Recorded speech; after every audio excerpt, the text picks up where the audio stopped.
Labarai da ɗumi-ɗuminsa. Kwankwaso na shirin bayyana tsohon mataimakin gwamnan jihar Kano, Comrade Aminu Abdulsalam, a matsayin ɗan takarar gwamna na jam'iyyar NDC a Kano.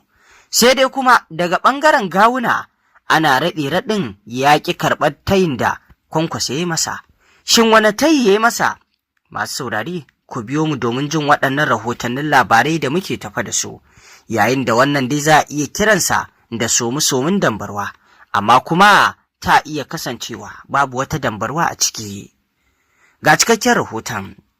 Masu saurare, kamar yadda kuka sani dai a jihar Kano ana ta jiran a gawaye wani Rabi'u Musa Kwankwaso zai tsayar a mazaunin wanda zai masu takarar gwamna a jam'iyyar NDC a jihar Kano, yayin da hankula suka karkata kan mutane biyu, Comrade Aminu Abdulsalam da kuma mai girma wato Gawuna, wanda tsohon mataimakin gwamna ne shi ma a jihar Kano.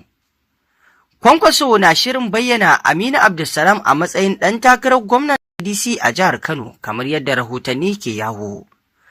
Rahotanni daga majiyoyi masu tushe sun bayyana cewa jagoran tafiyar Kwankwasiya Sanata Rabi'u Musa Kwankwaso na shirin bayyana tsohon mataimakin gwamnan jihar Kano, Comrade Aminu Abdulsalam, a matsayin ɗan takarar gwamna na jam'iyyar NDC a jihar Kano. Aminu Abdulsalam ya yi murabus daga mukaminsa na mataimakin gwamna a watan Maris, makonni kaɗan bayan Majalisar Dokokin Jihar Kano ta aika masa da takardar tsige shi daga mukamin. Majiyoyi sun shaidawa kamar jaridar nan ta Daily Nigerian cewa an cimma wannan matsaya ne bayan tattaunawa ta sirri da aka gudanar a tsakanin manyan jigajigan tafiyar Kwankwasiya da abokan siyasa na kusa da Kwankwaso akan batun tsayar da Comrade Aminu Abdulsalam. Tun da farko dai tsohon ɗan takarar gwamna na jam'iyyar APC a zaben shekara ta 2023, Nasiru Yusuf Gawuna, na daga cikin waɗanda ake ganin suna da ƙarfi wajen samun tikitin takarar gwamnan a jam'iyyar NDC cikin tafiyar Kwankwasiyar.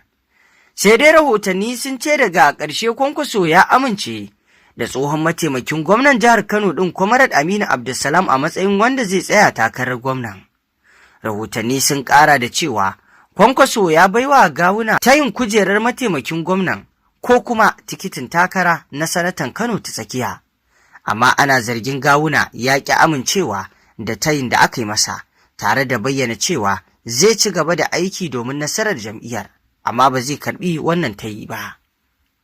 Majiyoyi sun ce Gawuna ya shaida wa Kwankwaso cewa ya shiga tafiyar Kwankwasiya ba tare da wani sharaɗi ba, saboda haka rashin samun tikitin gwamna ba zai sa ya fice daga jam'iyyar ba. An kuma rawaito cewa ƙin amincewar Gawuna da tayin ne ya jinkirta sanar da Aminu Abdulsalam a hukumance, yayin da wasu masu ruwa da tsaki ke matsa lamba kan a sake duba cancantar Gawuna saboda ƙarfin siyasarsa. Wasu daga cikin masu goyon bayan Gawuna sun bayyana cewa ya kamata ɗan takarar da zai fafata da gwamnan Abba Kabir Yusuf ya fito daga Kano ta tsakiya, kasancewar yanki ne da ke da mafi yawan ƙuri'u a jihar. Sai dai masu goyon bayan Aminu Abdulsalam suna ganin tsohon mataimakin gwamnan ya nuna cikakkiyar biyayya, jajircewa da kuma sadaukarwa wajen bunƙasa tafiyar Kwankwasiya. Don haka zaɓarsa a mazaunin wanda zai takara dacewa ce, cancanta ce, hakan ne abin da ya kamata. Wanda a yanzu dai za a iya cewa wannan dambarwa ce da ake kai, za kuma iya kallonta da ba dambarwa ba, domin babu wani rikici a cikin al'amarin.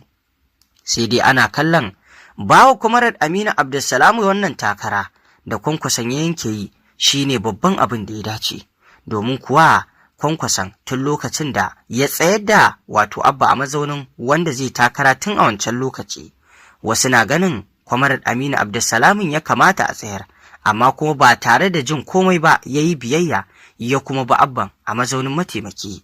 Don haka a yanzu lokaci ne ya yi matakin wato mataimakin gwamna, kuma da biyayya da ya da irin abubuwa na sadaukarwa da yau Kwankwasiya, ya kamata a ce shi ne ɗan takara a yanzu, kuma babu wanda zai yi haufi. Hasali ma za a iya wato sukar Kwankwaso idan har ya hana Aminu Abdulsalam ɗin wannan takara, domin ana zuba ido a ga cewar har ya iya ajiye wancan mukami, ana tunanin irin yadda Hafizu Abubakar ya yi, haka shi ma za a masa.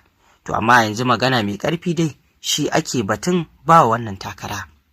Shin Gawuna zai koma ya karɓi wancan tayi da aka masa ne, ko kuma zai ajiye duka biyan tayin da aka masa? An masa tayin mataimakin gwamna tare da Aminu Abdulsalam, an masa tayin tikitin takarar Kano, sanatan Kano ta tsakiya. Shin zai karɓa ko kuma a'a? A yanzu dai ana ganin cewar za a iya shawo kan Nasiru Yusuf Gawuna akan ya karɓi mataimakin gwamnan ko kuma Kano ta tsakiyar, domin duka dubbiyan ba abin yarwa ba ne. Sai dai wasu na ganin Nasiru Yusuf Gawunan ya shigo cikin wannan takara ne a jam'iyyar ta NDC, ko mu ce tafiyar kwankwasiyar. Ya shigo ta ne domin ya rabauta da wannan kujera ta gwamna, wanda babu shakka ana ganin wannan shine kusan babban makasudin shigowar Nasiru Yusuf Gawuna tafiyar kwankwasiya, domin yana ganin babu wani sama da shi a cikin kwankwasiyar a halin yanzu, don haka kwankwaso zai iya ɗaukar takara ya bashi. Tun kafin a kai ga wannan ƙadami, wasu daga cikin magoya bayan Nasiru Yusuf Gawunan sun sha yin maganganu da yawa akan cewar ai an ma bashi takara. A wannan lokaci an sha fitowa a gaya masa su daina yin riga malam masallaci, su jira su ji me abin da oga sai ce, da abin da oga ya ce fa shine abin da zai tabbata. Kuma sannan shi kansa Nasiru Yusuf Gawunan ya sha yin maganganu kan cewa zai yi biyayya, ba zai yi abin da gwamna Abba yi ba zai yi butulci ba, da dai sauran maganganu. Amma dai a yanzu ga halin da ake ciki, yayin da ake kallon wannan ƙadami abu ne da idan aka tsallake shi, to fa jam'iyyar NDC a Kano ta gama tsayawa daram-dam. Idan har aka tsallake wannan mataki, ba a samu wani rudani ba tsakanin Gawunan da tafiyar kwankwasiyar, kuma ana sa daidai ƙarshe Gawuna zai iya karɓar Kano Santaral ɗin ya yi takarar sanata Kano ta tsakiya, ko kuma ya tafi ya yi mataimakin gwamna. Shi dai wasu na kallon ya tafi ya yi sanatan Kano ta tsakiyan kawai shine a ala. Wasu kuma na ganin a'a, ya karɓi mataimakin gwamnan, domin mataimakin gwamnan share fage ce a wajensa. Idan har ya yi abin da ya dace, to fa tabbas idan har Allah ya bawa Kwamarar Aminu Abdulsalam nasara, idan ya samu nasara, to fa shi kenan, shi ne zai riƙe gwamna a jihar a gaba. Amma fa waɗanda ke ganin ya karɓi takarar Kano ta tsakiyar suna ganin ko da a ce Kwamarar Aminu Abdulsalam bai ci gwamna a Kano ba, idan har shi sanata ya tafi, to da yiwuwar ya samu sanatansa, kaga kenan ba zai yi biyun babu ba. Da dai maganganu da ake yi, masu saurari a halin yanzu kun ji da yadda ake kai. Me za ku ce kan wannan batutuwa da ke yawo? Shin zaɓin da Kwankwason ya yi abin da ya dace ko bai yi ba? Muna gode.